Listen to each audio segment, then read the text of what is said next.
Let's talk about something that costs the average person thousands of dollars every single year. It's not fees, it's not taxes, it's the fear of losing money.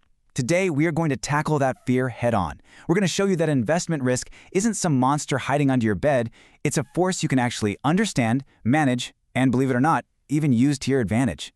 Okay, let's get into it. So, does this question hit a little too close to home? You know, that knot in your stomach when you even think about your hard-earned money just vanishing in a market downturn? Well, you are definitely not alone. It's the #1 reason people stay on the sidelines, and they end up missing out on years of incredible growth. So let's just get one thing straight right from the start. A completely risk-free investment? It doesn't exist. It's a myth. If you avoid all risk, you're also avoiding all the returns. So, the real goal isn't to try and run away from risk, it's to learn how to master it. See, risk itself isn't the bad guy here. It's unmanaged risk. That's what leads to those sleepless nights and those panicked emotional decisions. So in this explainer, we're basically going to hand you the control panel, the tools you need to manage risk like a pro, not based on emotion. Okay, first things first. Just like building a house, you need a rock-solid foundation. Investing is exactly the same. We're going to start with the 3 essential pillars that will make your portfolio tough and resilient right from day one. Now, this slide right here highlights a super common mistake. You might think, hey, I want Apple, Google, and Amazon. I'm diversified, but that's really an illusion. It's like having a basketball team with 5 amazing point guards, but no one to get a rebound. When the tech sector gets hit, they can all go down together. True diversification means owning different kinds of things, stocks, bonds, maybe some real estate, that don't all move in lockstep. And if you want to see what happens when you're not diversified, just look at Enron.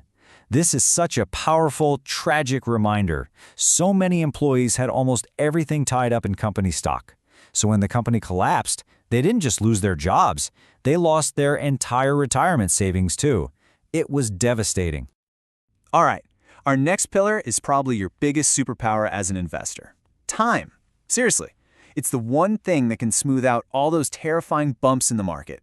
The more time you have, the more you can afford to ride out the downturns, knowing that historically, things tend to recover and grow.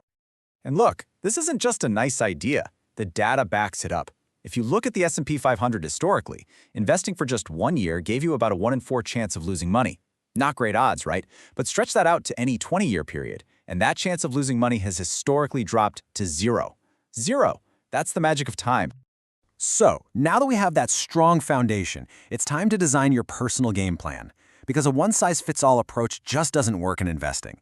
Your strategy absolutely has to be tailored to your goals, your life, and frankly, your own personality. Now this is so important. Risk has 2 totally different sides. On one hand, you have risk tolerance. That's psychological. It's your gut. Can you actually sleep at night if you see your portfolio drop by 30%? Then you have risk capacity. That's the cold, hard math. How much can you actually afford to lose without messing up your financial goals? A good strategy has to respect both. And this table really brings that idea to life. If you're 25, you've got decades ahead of you. You have a high capacity for risk. But what if you're 35 and saving for a down payment on a house in 2 years? Your risk capacity is super low. You need that money to be there, safe and sound. So take a second and think, where do you see yourself on this chart? Now let's talk about position sizing. It's a simple rule to make sure no single investment can blow up your whole portfolio. For your main investments, your stable, blue-chip stocks, try to keep any one of them to a small slice of the pie. For those riskier, more speculative bets, make that slice even smaller. And then there's leverage, using borrowed money. Oh man, be careful here. It's like pouring gasoline on a fire. Sure, it can make things bigger, but it magnifies your losses just as easily. Okay, this brings us to our final and maybe the most critical pillar. You can have the most perfectly crafted plan in the world, but it means absolutely nothing if you can't control the one thing that trips up almost every single investor, your own emotions. This chart is just stunning. It shows the huge gap between what the stock market actually returned and what the average investor actually made. And that difference, that massive gap, it's not because of picking bad stocks. It's because of bad timing, letting fear and greed drive your decisions. It is literally the price you pay for emotional investing. So why are we wired this way? Well, there's a well-known psychological bias called loss aversion, and it basically says that the pain of losing $100 feels about twice as strong as the joy of gaining $100. Our brains are hardwired to avoid loss, which causes us to panic and sell at the worst possible moments. And this is what that looks like in the real world. This emotional roller coaster is where fortunes are lost. We feel like geniuses and buy when everyone is euphoric and prices are at their peak.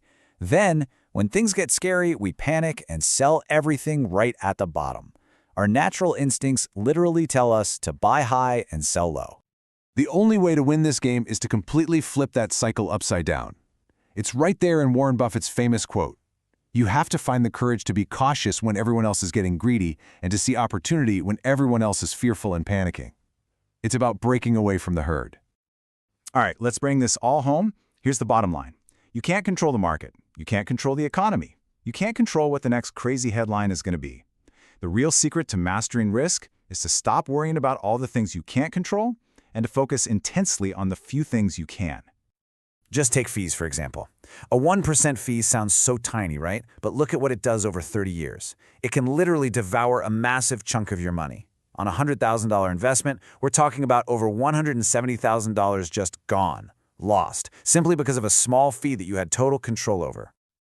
These right here, these are your levers of control, your costs and fees, your tax strategy, the mix of assets you own, how much you save, and the big one, your own behavior. Master these 5 things, and I promise you, they will have a bigger impact on your success than anything the market ever throws at you. And really, it all comes down to this. You can think of it as the serenity prayer for investors. Have the peace of mind to accept what you can't change, the courage to take charge of the things you can, and the wisdom to know the difference between the two. Do that, and you're no longer investing with fear. You're investing with control.